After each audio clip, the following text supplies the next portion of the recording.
As you go through life, what's driving you? In other words, what motivates your actions and decisions? What are you ultimately trying to do? What is the goal of life? Well, let's take a look at that blade of grass that's forced its way up through the sidewalk.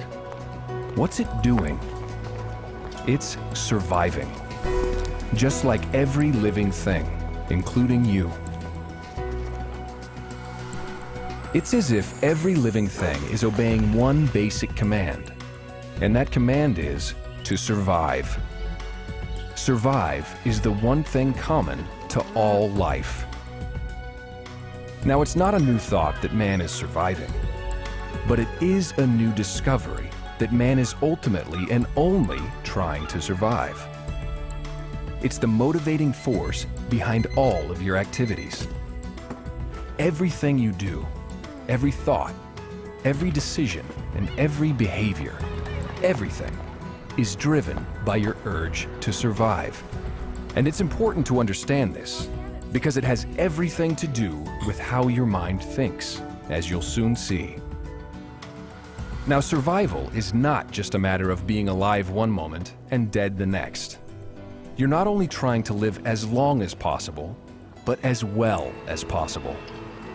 So there are degrees of survival. Some people are just barely surviving, while others are surviving at a high level of happiness and accomplishment.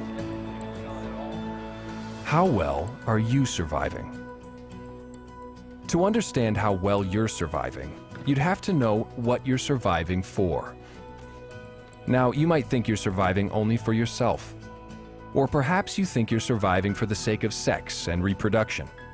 Or maybe it's for the sake of a group, or only for mankind.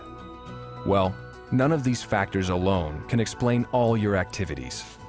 You're actually surviving for all of them. Dr. Berkeley. So your basic thrust to survive can be subdivided into 4 thrusts, 4 urges towards survival. In Dianetics, these are called the 4 dynamics. A dynamic, in this sense, is the urge to survive along a certain course. For example, the first dynamic is your urge to reach the highest potential of survival for yourself. It covers the general field of food, clothing, and shelter, personal ambition, and your individual purpose. The second dynamic is your thrust toward potential immortality through children, and includes all sexual activity as well as the creation and rearing of children. The third dynamic is your urge to survive through groups, as a member of the group or for the survival of the group itself. This includes the group you work with, or any clubs or teams you belong to. Even the country you live in is a group.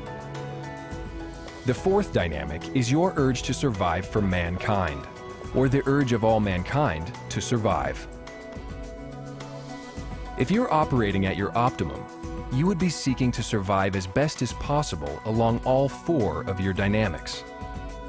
But if you're not surviving well in one or more of these areas of your life, then you're ultimately not going to be surviving well in general. Do you have any idea how much this mistake is going to cost the company? Do you? You need a strong dynamic thrust to battle and beat life's obstacles in your pursuit of happiness and success. Why can't you get yourself a regular job, huh? And you need rational solutions for problems that threaten to lessen your potential to survive. Done today.